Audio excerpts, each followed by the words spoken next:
자, 이제 본격적으로 KBO 리그를 향한 합리적인 참견을 시작하도록 하겠습니다. 야구의 참견은 유튜브 KBSN 스포츠 계정에서 다시 보실 수 있겠고요.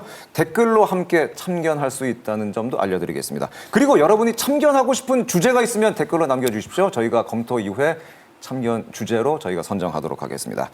3년 만에 팬들의 함성을 되찾은 야구장. 그런데 그 사이에 좀 변화된 것을 혹시 느끼셨습니까? 3루수 자리가 텅 비어 있고 우중간으로 유격수가 자리를 옮겼습니다. 혹시 눈치를 채셨는지 모르겠습니다.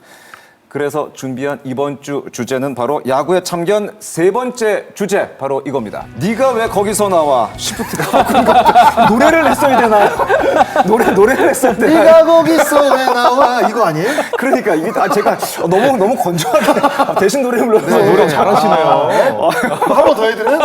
네가 거기서 왜 나와? 이거잖아요. 그러니까요. 근데 네. 이제 시구들을 보면은 진짜로 아니 저 선수가 유격수였는데 갑자기 2루 자리에서 왜 나오는데 이런 것들이 분명히 중계 때 진짜 당황스럽잖아요. 당황스럽습니다. 예. 이루수인 줄 알았는데 알고 봤더니 선수 얼굴 봤더니 유격수였어요. 그러니까요. 네. 예. 아니 작년 이맘때 저희가 야구 참견에서 이 한화 수베로 감독이 부임한 이후에 시프트가 어떤 돌풍이 좀 일어났었잖아요. 네. 그래서 저희가 그 야구 참견 주제 중에 하나로 이 시프트에 관한 참견을 한 적이 있었는데 오늘은 약간 좀 결산을 해보는 느낌, 그 후속편의 느낌 그런 거로 좀 살려보도록 하겠습니다. 지난 시즌 동안에 그 누적된 데이터를 가지고 시프트가 과연 KBO 리그를 어떻게 바꿔놨고 또 KBO 리그에 어떤 영향을 끼쳤는지 저희가 오늘 좀 찬찬히 확인을 해보는 그런 시간을 갖도록 하겠습니다. 시프트 적용 빈도 자체가 사실은 구단의 그 어떤 전략 사항, 약간 기밀 사항에 가깝기 때문에 정확한 수치가 사실은 공개되지는 않습니다. 하지만 야구 팬들이라면은 이 지난 시즌, 특히 지난 시즌 한 시즌 동안에 KBO 리그의 시프트가 일상화됐다는 건 아마 다 인정하시는 부분이 아닐까 생각이 됩니다. 일상화된 게 맞는 거죠? 일상화 됐다고 봐야죠. 맞죠? 네. 예. 아마 뭐 시프트를 안 쓰는 팀이 없으니까 맞습니다. 일상화가 됐다고 봐야겠죠. 네. 장성호 의원은 그 현역부터 네. 시작을 해서 야구를 뭐 꽤 오랫동안 지켜도 봤고 중계도 해봤는데 어느 정도 늘었다고 생각을 하세요? 예전과 네. 비교하면 좀 그렇겠습니다. 예전과 비교했을 때 좀 어느 정도 늘어났다고 제가 생각하세요? 2015년도가 현역 마지막 시즌이었거든요. 그런데 그때도 시프트가 있었습니다. 아, 그때도 있긴 예, 있었군요. 저는 기억이 나요. 아, 예, 제가 그 타석에 들어왔을 때 그때는 이제 넥센이었죠. 넥센 히어로즈가 시프트를 걸었던 게 저는 아직도 기억이 납니다. 그런데 그 당시에는 10개 팀 모두 시프트를 쓰진 않았습니다.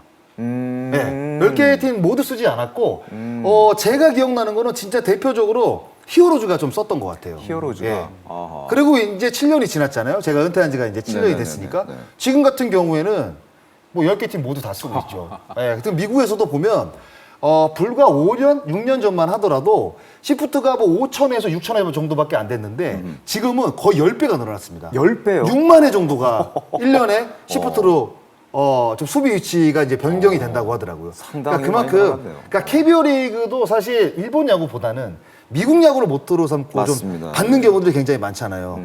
그런 것들이 같이 이제 접목이 되다 보니까 KBO 리그도 시프트가 좀 많이 늘어났다고 생각이 듭니다. 결국 그 말씀을 해주신 것처럼 이제 시프트가 어느 정도 KBO 리그에서는 일상이 됐고 아주 보편 타당한 어떤 그 전략들이 된 것이 아닌가 생각이 되는데 그러면 지금부터 이렇게 늘어난 수비 시프트가 과연 리그에 어떤 변화를 줬고 어떤 영향을 줬는지 좌우 타자의 성적을 먼저 지난 5년 전과 한번 비교를 해보도록 하겠습니다. 2016년과 2021년 지난 시즌이 되겠습니다. 좌우 타자 타율의 변화가 지금 소개가 되고 있는데 2016년도에 우타자가 2할 8푼 5리, 좌타자가 2할 9푼 7리였습니다.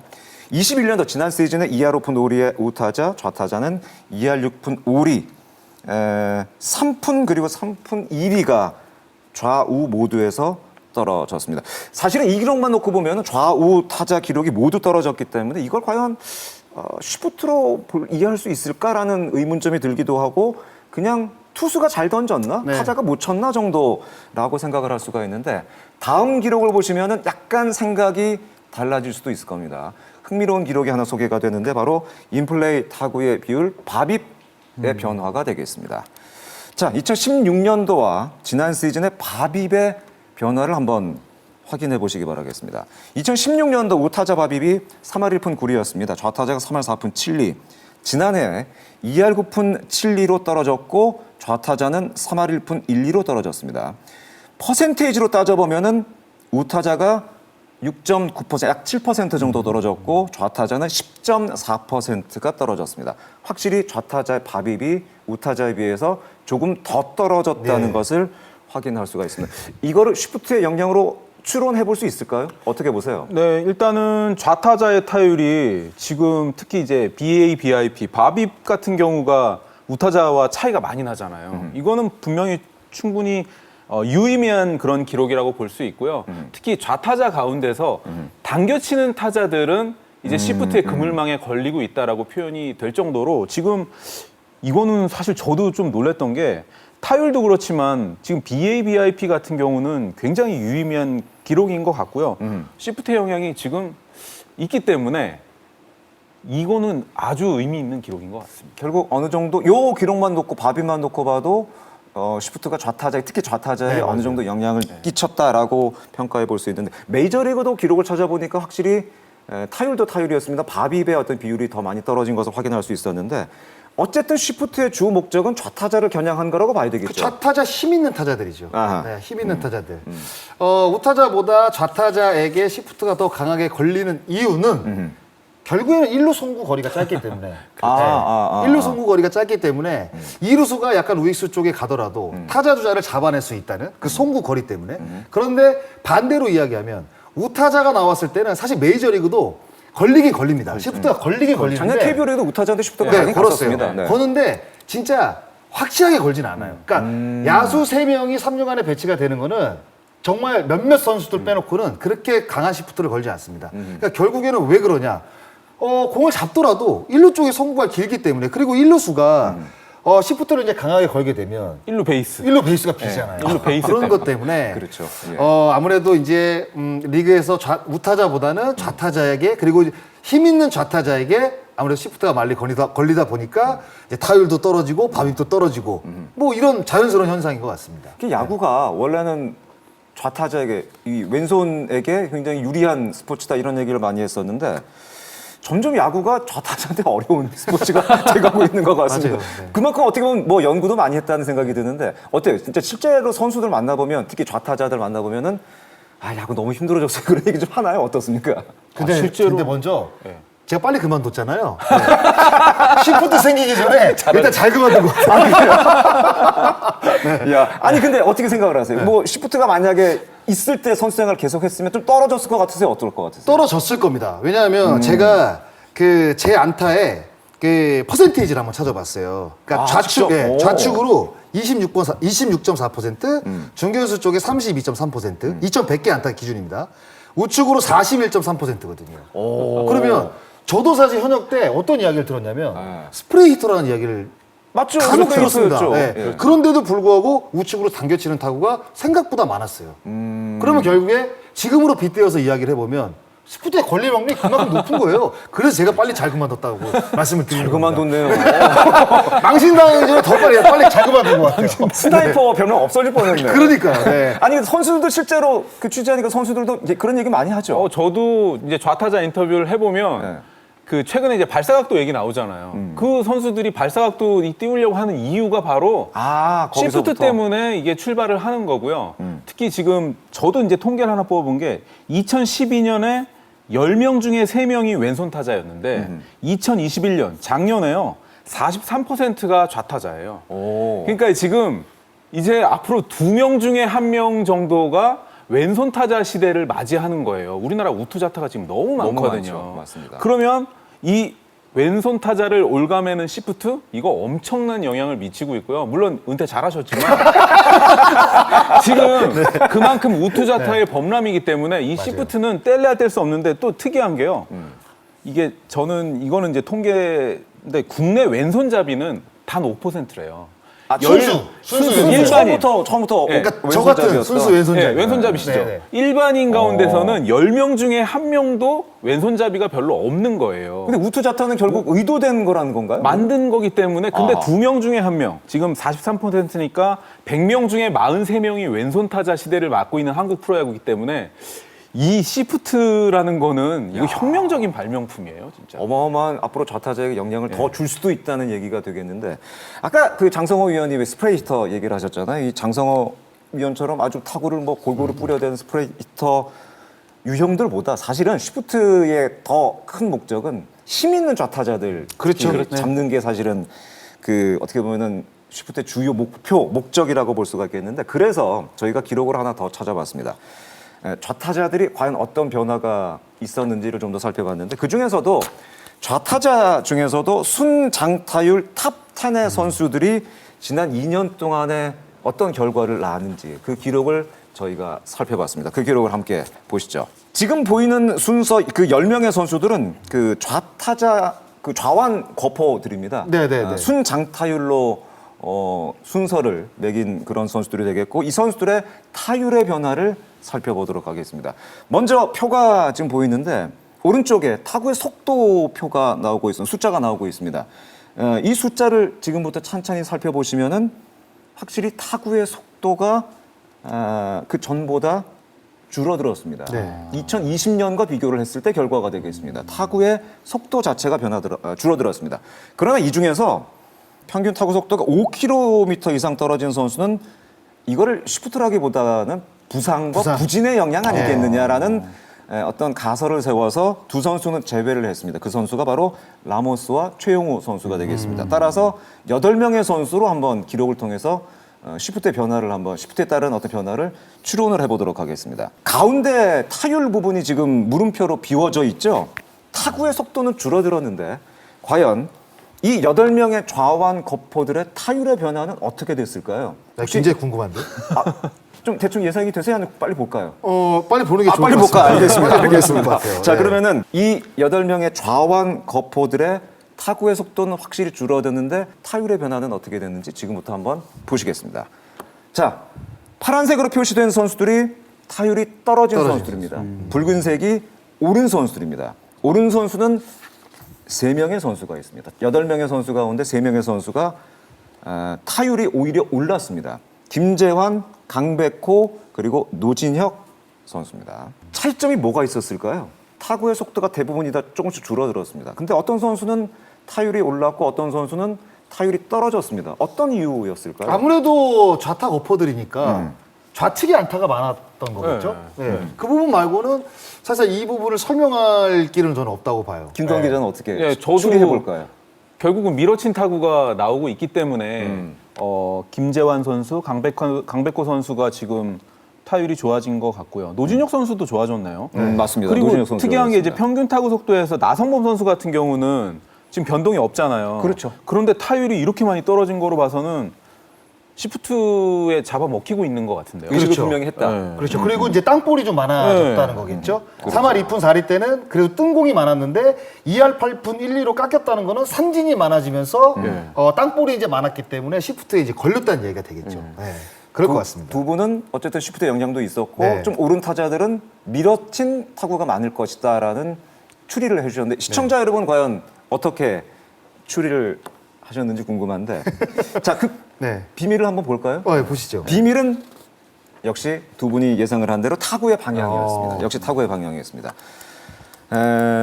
타구의 속도가 줄었음에도 불구하고 타율이 오른 선수들은 그렇지 못한 선수 간의 어떤 눈에 띄는 차이를 보인 것은 타구의 방향이 확실히 많이 변화가 있었습니다. 타율이 오른 김재환, 강백호, 노진혁은 역시 예상을 한 대로 좌익수 방향으로 타구가 늘었습니다.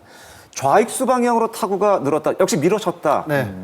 어떻게 해석을 할까요? 밀어쳤다, 밀려쳤다. 밀려쳤다. 어허, 밀려쳤다도 밀려쳤다. 될 수가 있죠. 네, 왜냐하면 시프트가 걸려 있으니까 아무래도 시프트가 걸려 있는 상황에서 좌타자가 밀어치기 위해서는 타격 포인트를 앞쪽에 놓을 수가 없습니다. 그러니까 무조건 더 잡아당겨 놓고 약간 그러니까 순간적으로 투수가 던진 공이 0.45초 안에 사실 포수 밑으로 들어오잖아요. 그러면 타자는 0.1에서 0.15 사이에 쳐야겠다라고 생각을 하는데 그것보다는 진짜 순간적으로 생각을 하겠지만 그냥 더 당겨놓고 쳐야겠다. 더 당겨놓고 쳐야겠다. 약간 이런 생각을 아마 투수가 던지기 전에 생각을 했을 겁니다.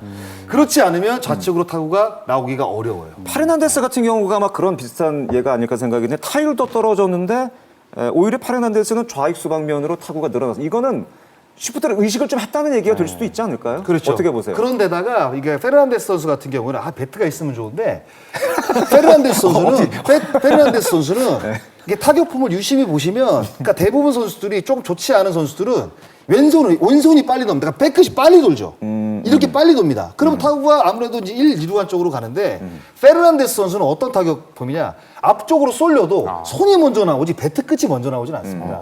그렇기 때문에 손이 나와도 배트 끝이 살아있기 때문에 약간 늦더라도 여기 주는 힘이 있기 때문에 좌익선상으로 타구를 보낼 수가 있는 거죠. 그러니까 의식을 확실히 했다는 그렇죠. 얘기가 되겠고 어쨌든 타율은 떨어졌지만 좌익수 방면으로 타구를 많이 의식을 했다. 확실히 이건 시프트의 영향으로 봐야 근데 되겠군요. 저는 또 그냥 문득 드는 생각인데요. 작년에 수베로 감독 이제 기자들 인터뷰했을 때 수베로 감독이 어떤 얘기를 했냐면 강백호라든가 김재환 같은 강타자가 타율이 올라가더라도 의식을 하는 순간 시프트가 성공한 거 아니냐. 그리고 김재환과 강백호가 기습번트를 시도하는 것조차 시프트의 성공이다. 맞죠. 그래, 내 안타 맞습니다. 너희들 쳐라. 우리는 시프트 간다. 이렇게 얘기를 하신 적이 있거든요. 이런 식으로.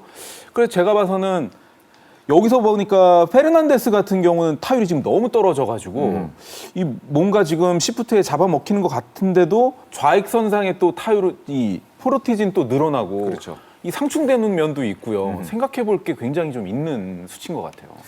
어찌됐든 간에 이 기록들을 보니 이 선수들이 어떻게 보면 저하원 걷고 리그를 대표하는 좌타자들인데 야 이거 좌타자하기 점점 힘들어지는 거 그런 생각도 좀 들지 않으세요? 어떻습니까? 생각할 게 너무 많아요. 힘들죠. 힘들어진 것 같아요. 일단은 저는 예전에 제가 강백호 선수하고 이제 만나가지고 이제 인터뷰했던 게 좀 기억이 나요. 강백호 선수가 2년차 때인가 3년차 때 어떤 이야기를 했냐면 그 당시에도 이제 시프트가 이제 조금씩 걸리기 시작할 때입니다. 예, 그러니까 지금처럼 막 극단적인 시프트는 아니고 좌타자를 상대로 좀 특이한데? 특이한 스윙 포메이션인데 이런 게 나올 때쯤이었어요. 강백호 선수한테 이제 그런 질문을 했었죠. 과연 저 시프트를 뚫어내기 위해서 어떤 연습을 했냐. 그랬더니 강백호 선수가 그때 아마 2년차, 3년차였대는데 저는 무조건 배트 중심에 맞춰서 강하게 때리기 위해서 겨우내 연습을 했다고 하더라고요. 그래요. 그 당시에. 시프트 뭐 신경 쓸 것 없이 네. 배럿하고 하드 hit을 만들어내면은 그냥 뚫어낼 수 있다. 그냥 중심에 맞춰가지고 그냥 거길 뚫어버리겠다라고 생각을 했다고 하더라고요. 제가 이제 그때 당시에 이제 그 인터뷰를 보면서 진짜 대단한 선수다. 야, 그 어린 선수가 저연차 선수가. 그 어린 선수가 본인이 타석에 있을 때 어떤 시프트가 걸렸을 때 그런 생각을 한다는 것 자체가 사실 저도 제가 이제 뭐 서두에서 말씀을 드렸지만 2015년도에 시프트가 걸릴 때가 있었습니다. 저도. 근데 사실 저는 그런 생각을 못 했거든요. 그냥 반대로 번트될 생각만 했거든요. 근데 그러면 밀어치려고 하셨어요? 밀어치려고도 안 했습니다. 저는. 밀어치려고도 안 해요. 네, 저는 오히려 번트를 대든가 사실 그걸 의식하게 시작을 하게 되면 사실 이게 투수가 던진 공이 우리가 이제 배트에 맞게 되면 어떻게 될지 모르잖아요. 그렇죠. 그 이후는 어떨지 모르는 거죠. 투수가 던진 공이 손을 떠나게 되면 이거는 결과가 어떻게 될지는 모르는. 그래서 야구는 이제 불확실해 이제 경기라고 이제 이야기를 하는데 그랬기 때문에 저는 아예 생각을 안 했던 것 같아요. 그냥 만약에 제가 쳐가지고 수비시프트에 걸리면 이거 재수 없구나. 야 오늘 꼬이려나 보다. 그러니까 이런 생각하는 것조차도 수비시프트의 성공이죠. 네, 지금 생각해 보면. 지금 강백호 선수 얘기를 하셨는데 강백호 선수가 타율도 올랐고 타구의 방향도 좌익 쪽으로 많이 나왔습니다. 강백호 선수조차도 사실은 좀 약간 밀어치는 걸 어느 정도 생각을 했다고 볼 수가 있겠는데 자 과연 그럼 강백호 선수 얘기를 좀 더 이어나가 보면은 강백호 선수 타율이 오른 것이 과연 좌익수 방면에 안타만 있었을까? 또 다른 뭔가가 있지 않을까 좀 더 찾아봤습니다. 강백호 선수가 쉬프트에서 살아남은 비법 다시 한 번 더 살펴보도록 하겠습니다. 그 기록 중에 하나가 바로 내야 안타와 번트 안타의 변화였습니다. 강백호 선수와 리그의 변화를 같이 살펴봤습니다. 먼저 리그에서는 2020년에 913개 내야 안타와 94번의 번트 안타가 있었습니다.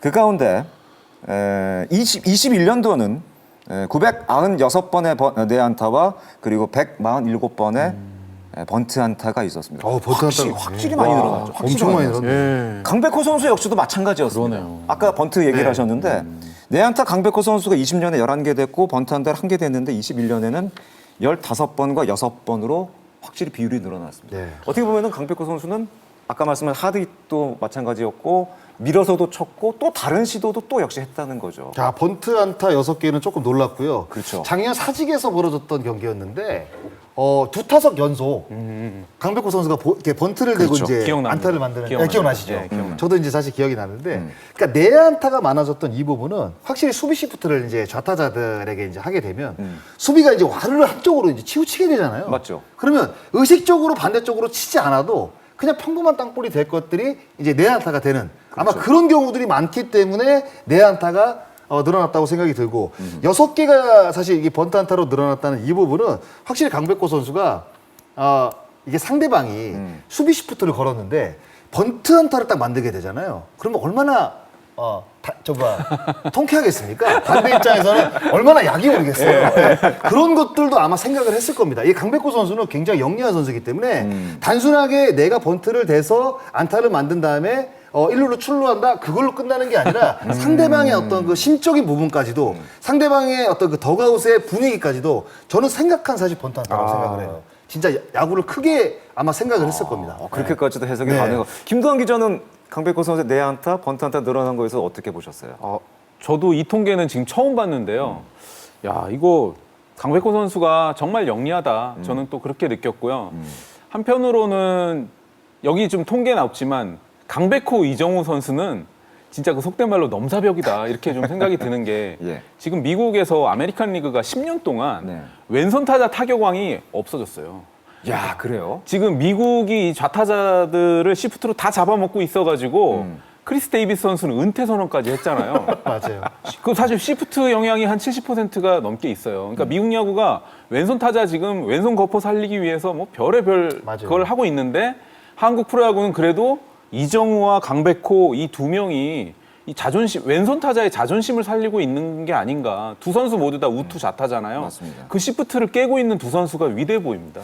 자, 그러면은 아까 두 분은 강백호 선수의 번트 안타 뭐 이런 것들이 아주 좋은 시도라고 말씀을 하셨는데 이런 시각은 어떤지 한번 생각을 해볼 필요가 있는 것 같습니다. 실제로 올 시즌도 뭐 한유섬 선수도 그렇고 김현 선수도 뭐 번트 되는 모습 나왔잖아요. 네. 근데 시프트의 목표 중에 하나가 좌완 거포의 장타율을 줄이는 것이 목표다라는 얘기를 많이 합니다. 그런 의미에서 본다면은 강백호 선수에게 번트 안타를 끌어낸 것만으로도 시프트는 성공한 것으로 봐야 되지 않느냐라는 시각도 있습니다. 그거에 대해서는 어떻게 생각하세요? 그거는 시프트를 만든 사람이 뭔가 핑계를 제가 봤을 때 뭔가 시프트가 실패를 했을 때 뭔가 이유가 있어야 되잖아요. 저는 그렇게 좀 사실 뭐 그렇게 생각할 수밖에 없어요. 그래요? 아니 근데 저는 그렇게 생각해요. 수베라운드도 그런 얘기를 했잖아요. 아니 홈런 맞을 거였는데 번트 안타 치고 왔으면 땡큐 아니냐 이런 아니, 얘기했어요. 그렇다고 해서 자타자가 매 타석 나가서 홈런을 치는 건 아니잖아요. 1루타로 치는 것도 아니고 삼진을 나갈 수도 있는 거고 뭐 2루 쪽 땅볼, 뭐 1루 쪽 땅볼, 뭐 플라이볼 치고 아웃될 수도 있는 거잖아요.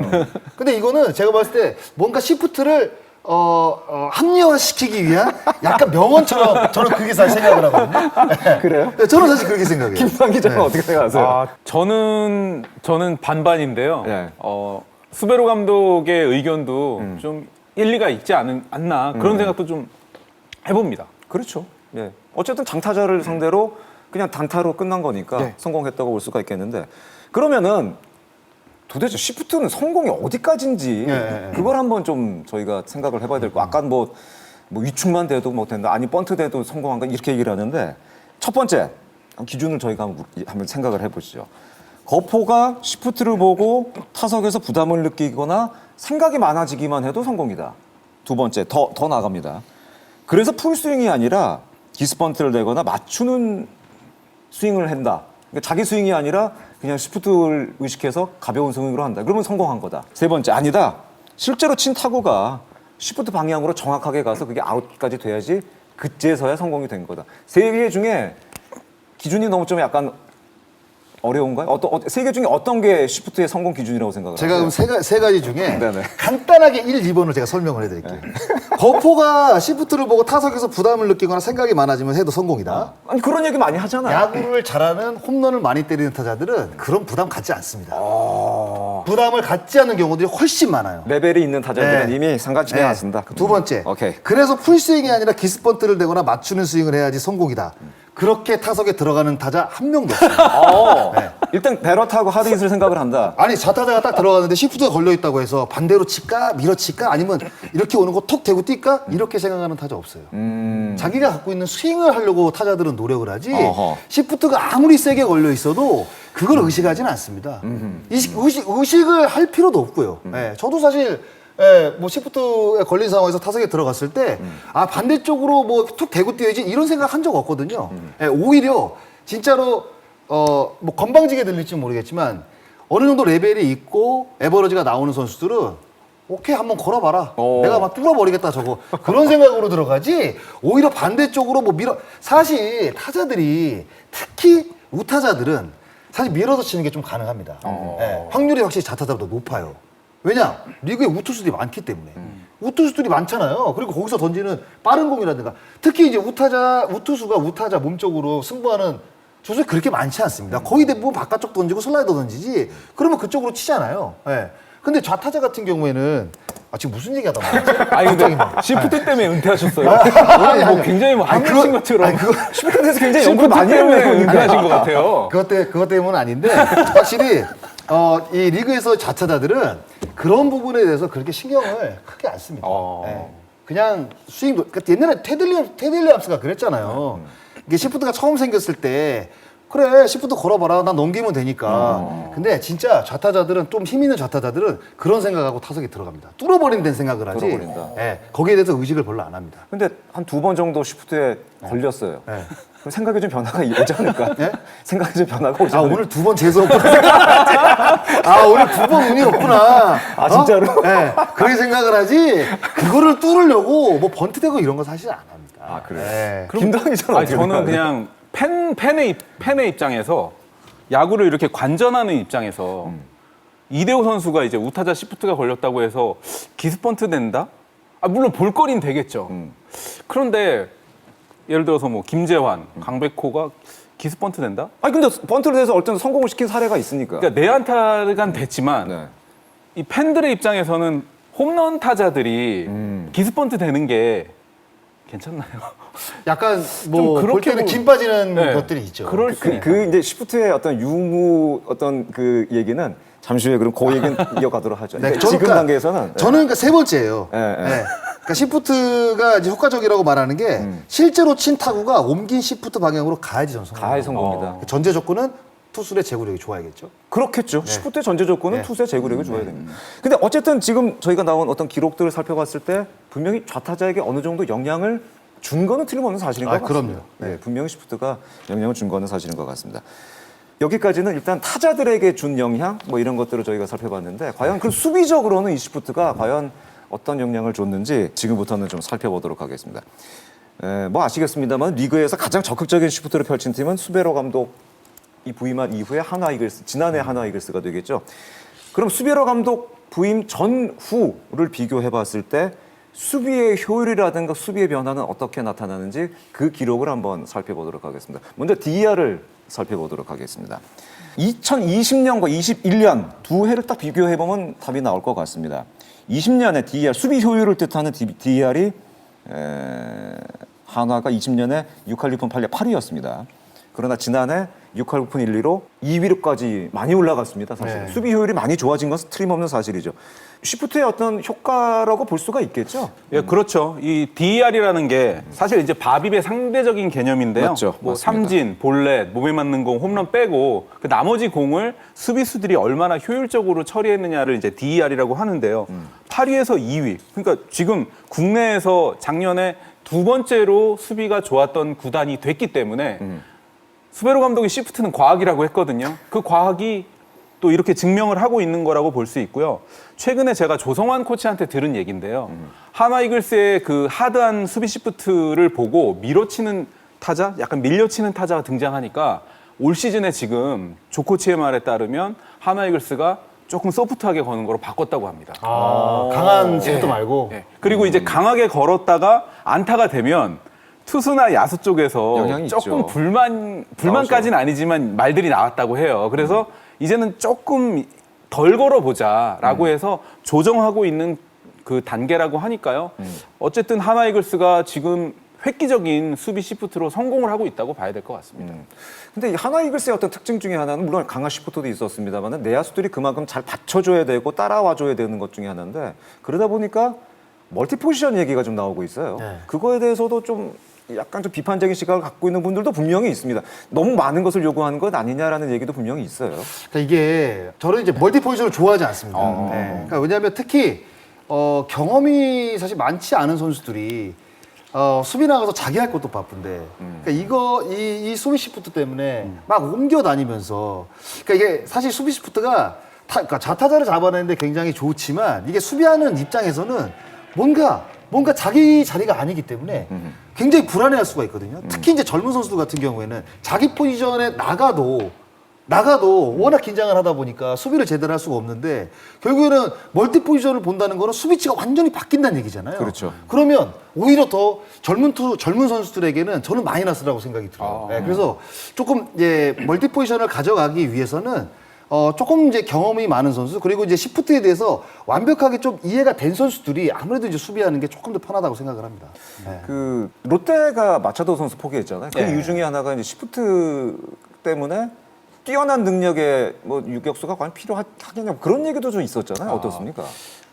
그런 얘기도 좀 있었죠. 그러니까 마차도라는 선수를 포기하기까지의 과정 중에 하나가 바로 중요한 게 지금 담장 높이고 구장이 넓어졌거든요. 그렇죠. 그러니까 유격수 자리도 굉장히 중요하지만 외야의 중견수 자리가 지금 굉장히 중요하고 미국에서 지금 뜨는 이론 중에 하나가 바로 이제 그건데요. 한국의 이제 잠실 야구장 같은 경우 그리고 사직구장처럼 지금 넓어진 구장은 내야 시프트 같은 경우는 유격수가 2루 뒤에 가서 하다 보니까 뭐 옮기다 보니까 유격수도 물론 중요하지만 지금 중견수의 시프트가 굉장히 중요하다는 이론이 뜨고 있어요. 중견수의 위치를 네. 어떻게 잡아주느냐. 그래서 LG 트윈스가 박혜민 선수 영입한 것, 그다음에 롯데자이언츠가 그 피터스 선수 영입한 것 이런 여러 가지 과정 중에 이 시프트가 지금 내야도 있지만 외야의 중요성이 지금 굉장히 그 중요성이 높아지고 있는 그런 상황이고요. 저도 그래서 굉장히 좀 궁금했던 게 다른 팀이 두산을 바라보는 시선 중에 하나도 정수빈이라는 중견수가 거기에 있더라고요. 그래서 지금 내야도 중요하지만 외야도 지금 중요해지는 그런 단계로 넘어가고 있습니다. 그러니까 시프트가 어떻게 보면은 굉장히 무궁무진한 지금 발전을 하고 있는 거예요. 우리가 내야만 생각을 했지만은 특히 잠실과 같이 넓은 구장을 쓰는 그 팀에서는 중견수의 어떤 수비 범위도 굉장히 중요하다. 예, 그러니까 지금 LG의 플러커 선수 그리고 롯데자이언츠의 최준용 선수 같은 경우는 또 뜬공 유형의 투수거든요. 그러니까 물론 야구에서 유격수가 가장 중요하죠. 유격수가 중요한데 뜬공 유형의 투수들이 나왔을 때 잠실이나 사직처럼 넓은 구장에서는 중견수의 역할도 굉장히 중요하다는 그런 이론이 지금 있습니다. 야, 이거 야구가 점점 더 발전이 되고 또 여러 가지 기록들이 많이 나오고 참 야구는 끊임없이 뭔가 얘기거리를 만들어내서 참 재밌는 것 같은데 네. 그러면서 아마 저 시청자 여러분들은 아니 작년에 하나가 시프트 이렇게 잘 되고 성공적이라는데 왜 그러면 성적이 안 난 거야? 그래서 저희가 살펴봤더니 세부적인 기록에서 좀 안 좋은 부분도 분명히 있었습니다. 그러니까 시프트만으로 모든 걸 설명하기는 좀 어려운 부분이 그렇죠, 있었죠. 당연하죠. 예. 네. 여기 보니까 뭐 실책도 좀 많았었고 타구 처리율도 최하이고 그렇습니다. 병살 예. 처리율도 뭐 9위니까 예. 그러니까 이게 하나의 그러니까 이게 시프트를 하게 되면 당연히 DR이 좀 좋아질 수밖에 수비 효율이 그렇죠. 좋아질 당연히 좋아질 수밖에 좋아질 없죠. 수밖에 예. 없습니다. 예. 그러니까 그렇게 보시면 될 것 같아요. 그러니까 기본적으로 수비 효율이 좋아지는 부분은 오케이 알겠는데 결국에는 잔실수, 그러니까 실책을 줄이는 게 더 중요한 거죠. 실책을 줄이는. 어떻게 게. 기본적인 거죠. 그렇죠. 예. 예. 그러니까 말씀해 주신 것처럼 수비가 좋은 팀이 시프트를 쓰게 되면 플러스 알파로 시너지 효과가 날 수는 있지만 일단 기본적으로 수비가 좀 쉽지 않으면 시프트 거는데도 좀 한계가 있는 것이 아닌가 그런 것을 다시 한번 좀 느낄 수가 있었던 것 같습니다. 그리고 아까 저기 메이저리그 얘기하셨잖아요. 이 시프트에 어떻게 보면 선구자라고 할 수 있고 선두주자라고 할 수 있는 최초로 어떻게 시작이 됐습니까?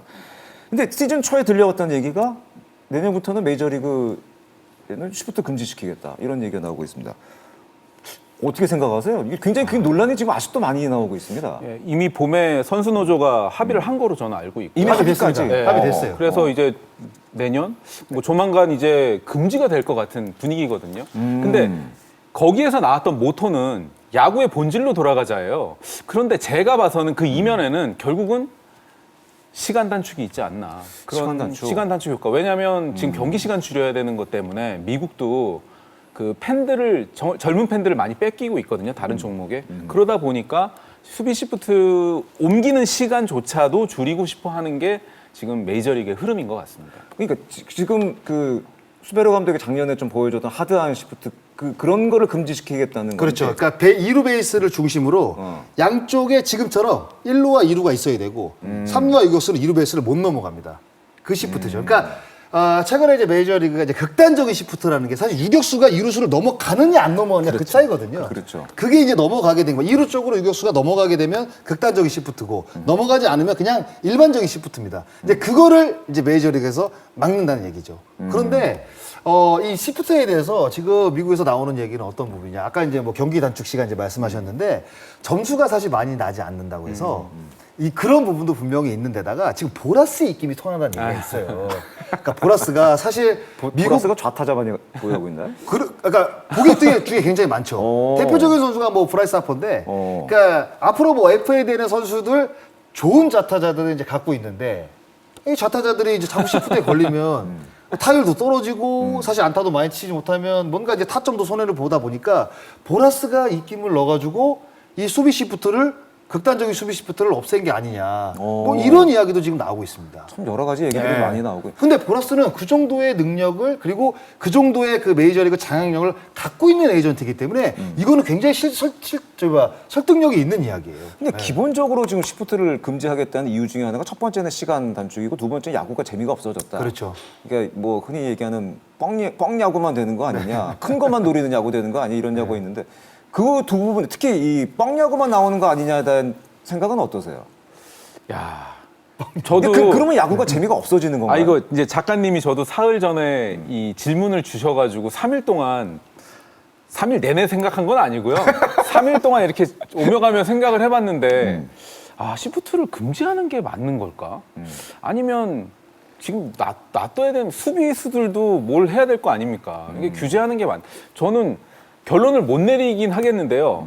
하나 확실한 거는 한국이 미국이 하는 거를 따라갈 거란 말이에요. 그렇겠죠. 그러면 내년에 만약에 미국에서 수비 시프트 금지하면 한국이 분명히 금지할 것 같은데 장성호 위원처럼 좌타자들한테는 희소식이 될 수도 있고 그렇겠죠. 또 아니, 뭐 은퇴하셔도 상관없어요. 수비의 전술을 보고 싶어하는 팬들의 입장에서는 조금 볼거리를 또 감수하는 것 같기도 하고 하지만 공격력을 추구하는 스포츠 전 세계 스포츠의 흐름상으로는 맞는 것 같고 저는 결론을 못 내리겠더라고요. 근데 장성호 의원은 결론적으로 그러면 금지라고 생각을 하세요? 아니면 그것도 야구 일부 아니냐? 뭐 그렇죠. 어떻게 보시는 저는 건가요? 금지하면 안 된다고 생각하는. 금지하면 안 된다? 왜냐하면 야구가 사실 이 수비 시프트가 생긴 게 예전에 이제 뭐 템파베이라든가 2012년도 뭐 그때부터 이제 조금 생기다가 이제 모든 팀들이 이제 이 데이터 이제 수비 시프트 데이터가 이제 쌓이다 보니까 이렇게 하는 건데 결국에는 확률의 싸움이잖아요. 그리고 이걸 누가 하라고 해서 한 것도 아니고 뭔가 데이터 자연 발생적으로 사실은 생긴 거죠. 데이터의 이건. 싸움에서 데이터를 활용을 하겠다는 건데 이거를 메이저리그 사무국에서 인위적으로 막는다? 근데 저는 사실 인위적으로 막는 거는 좀 아니라고 봐요. 왜냐하면 이게 수비 시프트가 생긴 것도 인위적으로 생긴 게 아니잖아요. 그렇죠. 그러니까 자연스럽게 데이터가 생기면서 수비 시프트가 생긴 부분이기 때문에 언젠가는 우타자가 잘 치고 좌타자가 또 뚫어내게 되면 그러면 자연스럽게 또 이 수비 시프트가 하락할 거란 말이에요. 하지 않은 팀들이 분명히 나올 거란 말이에요. 아니 근데 장 의원이 정말 잘 쳐서 배럴 타구를 쳤어요. 우중간으로. 네. 근데 그곳에 그러니까 저는 모든 시프트를 얘기하는 게 아니라 진짜 잘 맞은 타구인데 네. 거기서 그냥 뭐 앉아서 이렇게 딱 잡아버린다? 네. 이거 그러면 타자들 입장이나 보는 입장에서는 조금 심한 거 아니냐 이 그런데 얘기죠. 그렇지 않는 경우들도 있잖아요. 안타가 되는 경우들도 있고 제가 뭐 처음에 말씀을 드렸지만 야구는 어차피 손에서 배트에서 떠나게 되면 공이 떠나게 되면 불확실성의 게임이라 어떻게 될지 모릅니다. 그냥 운이 없어서 그 타구가 그 수비수 글러브에 빨려 들어간 거라고 생각을 해야지 그거를 정말로 내가 오늘 진짜 잘 쳤는데 왜 거기 가서 서 있어가지고 이렇게 만약에 생각하는 순간 그 타자는 계속 슬럼프가 이어질 수밖에 없어요. 그러니까 정말로 타자들은 특히 좌타 거포들은 이 시프트에 잡히는 거에 대해서 진짜 간단하게 정말 심플하게 생각을 해야 됩니다. 그렇지 않게 되면 오히려 슬럼프가 더 길어지면서 한 시즌 농사까지 아예 망쳐버릴 수가 저는 있다고 생각을 해요. 어떻게 보면은 항상 야구가 발전해왔던 것 중에 하나가 변화구가 나오면 타자들은 대응을 했고 또 타자들이 힘을 갖기 시작을 하면 투수들이 또 뭔가 해결책을 내놨습니다. 이 야구의 발전의 역사를 보면 그런데 시프트가 발전함에 따라서 수비가 강해지긴 했지만 타자들도 뭔가 나중에는 해답을 내놓지 않을까라는 저는 생각을 갖습니다. 이거를 인위적으로 과연 협회에서 하지 마라 하는 거 이거는 너무 좀 야구적인 생각이 아닐까라는 저는 개인적인 생각입니다. 이거는. 그러니까 미국에서도 최근에 이제 경기 시간 때문에 각종 핵심은 네. 경기 시간이 아닐까 경기 시간 생각해요. 때문에 네. 각종 규제들이 지금 생겨나고 네. 있어요. 뭐 마운드에 오르는 투수가 맞습니다. 세 타자를 꼭 상대를 해야 되고 맞아요. 뭐 여러 가지들이 네. 나오고 있거든요. 피치 클락. 네. 근데 결국에는 KBO가 우리 KBO 리그에 맞는 규제나 규약이면 갖고 옵니다. 그런데 우리 리그하고 약간 동떨어진다 이러면 받지 않아요. 모든 걸 다 받진 않습니다. 그렇기 때문에 저는 이 슈비 시프트는 아마 KBO 쪽에서는 저는 받지 않을 가능성이 더 높다고 봐요. 따라하지 않을 겁니다. 따라하지 않을 가능성이 저는 높다고 생각이 들어요. 일단 지금 KBO 입장은 좀 더 지켜보자겠죠. 예. 예, 뭐 좀 어떤 미국에서도 아직 시행이 정확하게 된 게 아니니까. 네. 예.